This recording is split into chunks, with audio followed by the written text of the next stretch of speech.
तो hello guys, welcome back to the channel. तो guys, आज के इस वीडियो में हम क्लास 10th का मैथ्स का चैप्टर नंबर 7 कोऑर्डिनेट ज्योमेट्री को स्टार्ट करेंगे। ये आपके टर्म 1 के एग्ज़ाम में आ रहा है और टर्म 1 का एग्ज़ाम आपका बिल्कुल एमसीक्यू बेस्ड होने वाला है। तो आज के इस वीडियो में हम कोऑर्डिनेट ज्योमेट्री का बेसिक कंसेप्ट को देखेंगे और एक टॉपिक जो है हमारा डिस्टेंस फार्मूला, उसको कवर करने की कोशिश करेंगे। तो अगर आपको वीडियो पसंद आ रहा हो और तो उसे लाइक करो और चैनल को सब्सक्राइब करो, क्योंकि इस चैनल पे आपको क्लास 10th की वीडियोस मिलती रहेगी। तो सबसे पहले चैप्टर के नाम से स्टार्ट कर देते, ठीक है। चैप्टर का नाम है कोऑर्डिनेट ज्योमेट्री। अब भाई एक एक का मतलब समझ देते हैं।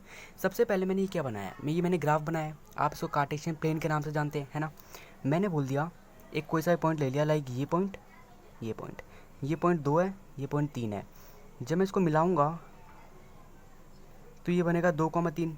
आपको पता होगा हमेशा एक्स कॉमा वाई का पेयर बनता है ना, हमेशा एक्स कॉमा वाई का पेयर बनता है। तो इसमें क्या हो गया, जो 2 है वो हमारा क्या है, वो हमारा एक्स है और 3 हमारा वाई है। तो एक मैंने ये कर लिया। या फिर मैं ऐसे कर सकता हूँ, इसे 3 रहने दिया एंड यहाँ 4 ले लिया।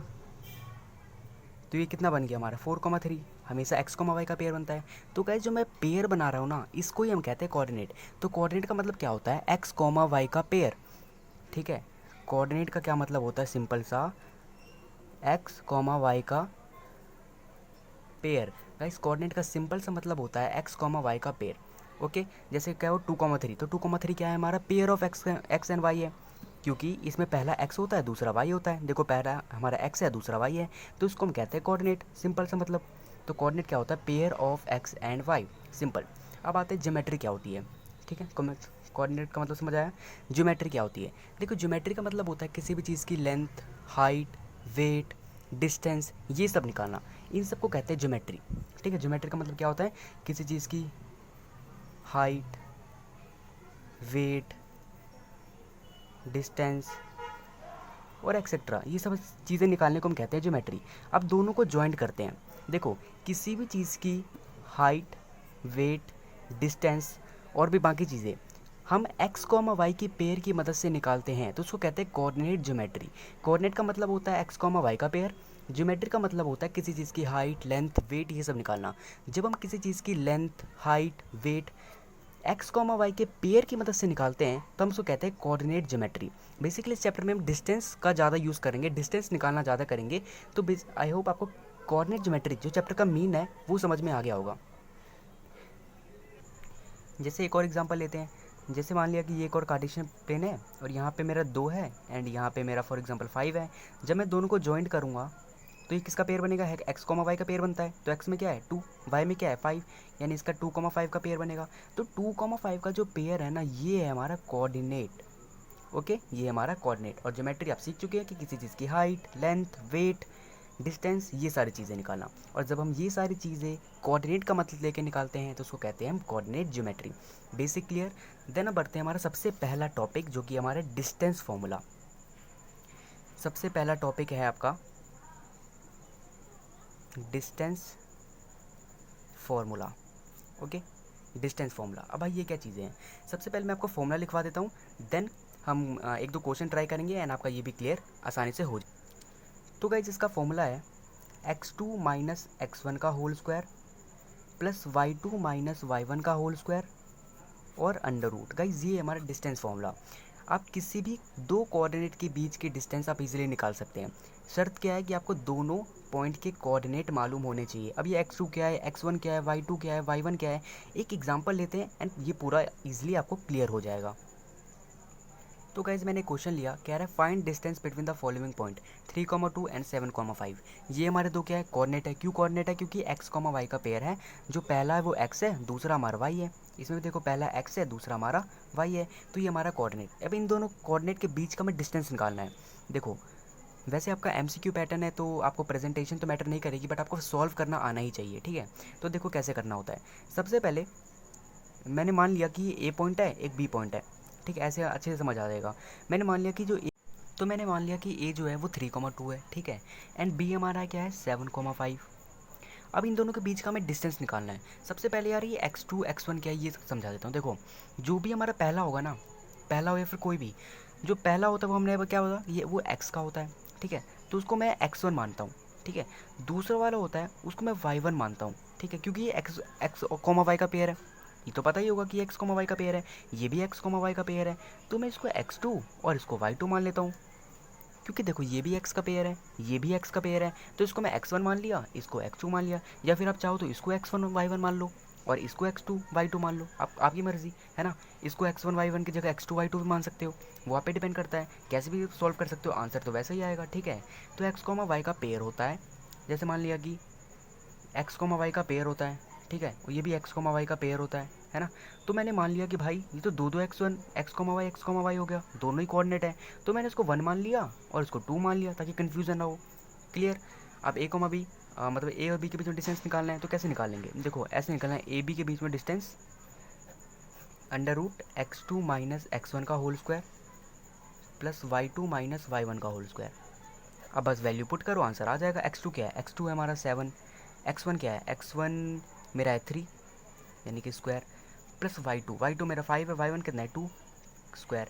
अब यहाँ पे भाई आपको बस सॉल्व करना है, 7 में से 3 गया तो कितना हुआ, यहाँ फॉर्मूला मत लगा देना कि a माइनस बी का होल स्क्वायर, नहीं, यहाँ पे आपको पूरा सॉल्व करना पड़ेगा। 7 में से 3 गया तो कितना बचा 4 का स्क्वायर, 5 में से 2 गया तो कितना बचा 3 का स्क्वायर। अब आपको पूरा सॉल्व करना है, जब तक रूट हटे ना, जब तक एक सॉल्यूशन ना आ जाए तब तक आपको छोड़ना नहीं है, पूरा आपको सॉल्व करते रहना है, ठीक है। तो 4 का स्क्वायर कितना होता है 16, 3 का कितना होता है 9। अभी आपको ऐसे नहीं कर देना कि 16 का हो गया 4 एंड इसका हो गया 3 एंड रूट हटा दिया, नहीं, आपको रूट एंड तक सॉल्व करना है। ये भाई बात ध्यान में रखना कि रूट आपको एंड तक सॉल्व करना है। 16 और ना कितना हो गया 25 और यहाँ पे आ गया मेरा 5, बस ये हो गया आंसर। और ऐसे लिख दिया, ऐसा अगर कोई ऑप्शन आ गया कि 5 तो आपने उस पर टिक कर दिया तो आपका आंसर हो गया रॉन्ग। कैसे रॉन्ग, देखो ये जो डिस्टेंस है ना, ये हम सेंटीमीटर में भी निकाल सकते हैं, हम मीटर में भी निकाल सकते हैं, हम किलोमीटर में भी निकाल सकते हैं और भी बाकी चीज़ों में भी निकाल सकते हैं।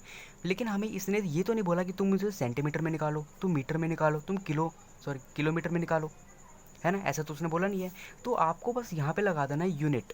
यूनिट का मतलब क्या हो गया, कुछ भी, चाहे वो मीटर हो, सेंटीमीटर हो, किलोमीटर हो, भाई जो मानना है मानो। यहाँ पे यूनिट नहीं लगाया तो भैया मार्क्स कट जाएंगे, ठीक है। जैसे आपका कोई ऑप्शन आ गया, एक 5 आ गया, एक 5 सेंटीमीटर आ गया और एक 5 यूनिट आ गया, ठीक है, तो आपको किस पे टिक करना है, आपको 5 यूनिट पे क्लिक करना है, टिक करना है, इसको नहीं, ठीक है, क्योंकि उसने हमें स्पेसिफिक नहीं बोला कि सेंटीमीटर में निकालो या मीटर में निकालो, तो आपको यूनिट पे लगा देना है, ठीक है। तो ये हो गया हमारा डिस्टेंस फॉर्मूला। तो आई होप आपको डिस्टेंस फॉर्मूला बहुत ही बढ़िया तरीके से समझ में आ गया होगा। तो गाइस एक क्वेश्चन से थोड़ा कम समझ में आया होगा, चलो एक और क्वेश्चन कर लेते हैं, ठीक है। पहले आप इसका आंसर निकालो, देन आप देखना वीडियो, ठीक है। तो हमें क्या करना है, सबसे पहले यार ए पॉइंट, ये बी पॉइंट, ये 1,5 एंड ये 7,5। अब हमें क्या करना है भाई, x1 y1 मान लेना है। तो ये हमारा x, y का पेयर है, भाई ये तो x, y का पेयर है, ये भी x, y का पेयर है, तो किसी को भी 1 2 मान लो, like x1 y1 x2 y2 मैंने मान लिया, ठीक है, क्योंकि दोनों ही x1 x, y का पेयर है, तो कन्फ्यूजन हो इसलिए मैंने 1 और 2 मान लिया। अब डिस्टेंस फॉर्मूला लगा देना है हमको, ए बी के बीच का डिस्टेंस है, ठीक है। क्या होता है मेरा, अब फॉर्मूला आपको तो याद हो ही गया होगा, तो x2 माइनस x1 का होल स्क्वायर यानी 7 माइनस 1 का whole square plus y2 minus y1 का होल स्क्वायर। 7 में से 1 गया 6 का स्क्वायर प्लस 5 में से 5 गया 0 का स्क्वायर, देन 6 का स्क्वायर क्या होता है 36 एंड इसका 0, 36 में 0 प्लस किया 36 एंड 36 का क्या आ गया मेरा 6, और यही हो गया आंसर रॉन्ग। मैंने क्या बताया था, यहाँ पे लगाना है यूनिट, यूनिट वाले पे ही आपको टिक करना है, नहीं तो गाइस मार्क्स नहीं मिलने वाले। अगर क्वेश्चन में मेंशन हो कि सेंटीमीटर में निकालो, मीटर में निकालो, किलोमीटर में निकालो, तो आपको टिक करना पड़ेगा, नहीं दिया है तो आपको यूनिट में ही लगाना होगा, एंड ये हो गया हमारा आंसर। तो डिस्टेंस फॉर्मूला पूरी तरीके से कंप्लीट कर चुके हैं। अब एक लास्ट टॉपिक कर लेते हैं, देन आज की वीडियो को एंड करेंगे। तो गाइज ये हमारा कोलिनियर पॉइंट। तो सबसे पहले इसका मतलब समझते हैं। आपको बस ये क्वेश्चन आएगा कि the following points are collinear और नॉट, और आपको येस और नो पे टिक कर देना है, ठीक है। तो ये कोलिनियर पॉइंट, ठीक है, तो मतलब समझ देते हैं। देखो मैंने बोला एक ए पॉइंट है, एक बी पॉइंट है, एक सी पॉइंट है, ठीक है, एक लाइन है, ठीक है, ये A point, B point, C point. मैंने बोला एक लाइन है, उस पर ए पॉइंट भी आ रहा है, बी पॉइंट भी आ रहा है, सी पॉइंट भी आ रहा है। इसका मतलब क्या हो गया, ए बी सी ये सब एक कोलिनियर पॉइंट है, यानी कि ऐसे पॉइंट जो कि एक ही लाइन पर आए उसको कहते हैं कोलिनियर पॉइंट। ये देखो एक पॉइंट है, एक लाइन है, इस तो बहुत सारे पॉइंट आ रहे हैं, बहुत सारे पॉइंट आ रहे हैं, ठीक है, ए बी सी डी बहुत सारे पॉइंट आ रहे हैं, तो ये मेरा क्या है कोलिनियर पॉइंट, क्योंकि ये एक ही लाइन पर आ रहे हैं। तो कोलिनियर पॉइंट का मतलब समझ में आ गया। अब आपको क्वेश्चन कैसे आएगा, क्वेश्चन आपको बोल देगा, क्वेश्चन एक बार लिख देते, तो क्वेश्चन कुछ इस टाइप से आएगा, check the following points are collinear और नॉट। आपको ये बताना है कि कोलिनियर है या नहीं है। तो सबसे पहले कंसेप्ट जान लेते हैं। देखो थोड़ा कॉमन सेंस लगाओ। मैंने एक लाइन बना दिया ए बी सी, ठीक है, मतलब एक पॉइंट है ए बी सी। अब मैंने बोला कि आपके पास क्या प्रूफ है कि ये एक ही लाइन पर आ रहा है। ठीक है, आपको नहीं पता, ऐसे मत हो कि नहीं, अगर आपको ऐसे बोल दे तो कैसे चेक करोगे। तो इसका जो सिंपल सा कंसेप्ट होता है कि अगर ए बी का डिस्टेंस प्लस बी सी का डिस्टेंस अगर ए सी के बराबर आ जाए तो उस केस में हमारा पॉइंट क्या हो जाएगा, कोलिनियर हो जाएगा। बट यही क्यों, यही फॉर्मूला क्यों, देखो ए बी का डिस्टेंस ये, बी सी का डिस्टेंस ये, अगर ये एक ही पॉइंट पर आए और मैं इसका और इसका डिस्टेंस जोड़ दूँ तो मेरा ये ए सी नहीं आएगा।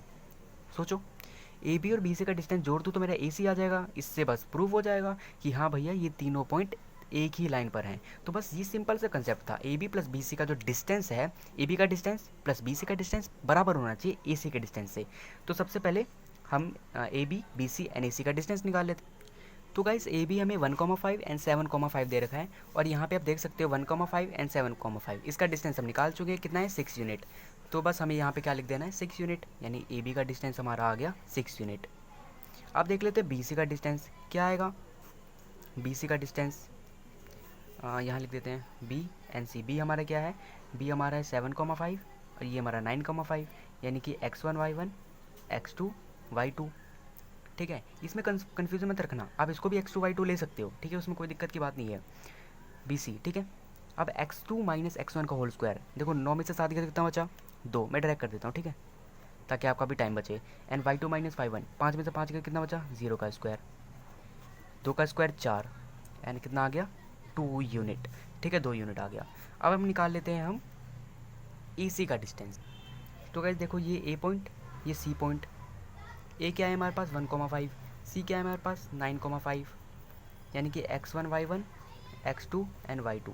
तो ए सी का डिस्टेंस कितना आ गया, x2 माइनस x1 का होल स्क्वायर, यानी 9 में से 1 गया तो कितना बचा 8 का स्क्वायर, प्लस 5 में से 5 गया तो 0 का स्क्वायर। 8 का स्क्वायर कितना होता है 64, एंड 64 का कितना होता है 8 यूनिट। तो हमने ए बी निकाल लिया यहाँ पे 6 यूनिट, ठीक है, यहाँ ए बी निकाल लिया, बी सी का डिस्टेंस निकाल लिया, ए सी का डिस्टेंस निकाल लिया। अब कंसेप्ट क्या कह रहा था कि ये इनका जो सम है इसके बराबर आना चाहिए। अब देख लेते हैं, सबसे पहले ए बी, चलो यहाँ मैं कर देता हूँ ए बी कितना आया है 6, बी सी कितना आया है 2, ए सी कितना आया है 8, और यूनिट लगाना मत भूलना, ठीक है। अब तो रिप्रेजेंटेशन की तो ज़रूरत है नहीं, बस आपको आंसर लगाना पड़ेगा येस और नो, तो उसमें कोई दिक्कत की बात नहीं। अब तो थोड़ा और ईजी हो गया है आपके लिए। तो 6 + 2 कितना होता है 8, 8 क्या 8 8 के बराबर है, येस और नो, यस, ये तो कॉमन सेंस ही है, यस। तो हमारा क्या हो गया, yes following points are collinear points. तो यहीं के, तो इसी के साथ आपका कोलिनियर पॉइंट का भी कंसेप्ट क्लियर हो गया। तो गाइस आज हमने कोऑर्डिनेट ज्योमेट्री का मतलब सीखा कि कोऑर्डिनेट क्या होता है, फिर ज्योमेट्री क्या होती है, देन डिस्टेंस फॉर्मूला देखा, डिस्टेंस फॉर्मूला क्या होता है, क्वेश्चन के थ्रू हमने पूरा कंसेप्ट इसका समझ लिया। देन हमने यहाँ पे एक और क्वेश्चन के थ्रू पूरा क्रिस्टल क्लियर कर लिया। देन कोलिनियर पॉइंट का जो कंसेप्ट था वो भी हमने क्लियर कर लिया। कोलिनियर पॉइंट क्या होता है, ऐसे पॉइंट जो कि एक ही लाइन पर आ रहे हो, क्वेश्चन के थ्रू हमने समझ लिया इसका कंसेप्ट क्या होता है। देन हमने बेसिक पार्ट जो है हमने इजीली अभी कवर कर लिया है। तो गाइज़ अगर आपको वीडियो पसंद आया हो तो प्लीज़ यार चैनल को सब्सक्राइब करो एंड इस वीडियो को लाइक करो। नेक्स्ट पार्ट बहुत ही जल्दी आने वाला है, तब तक के लिए मेक श्योर कि आपने चैनल को सब्सक्राइब कर दिया है।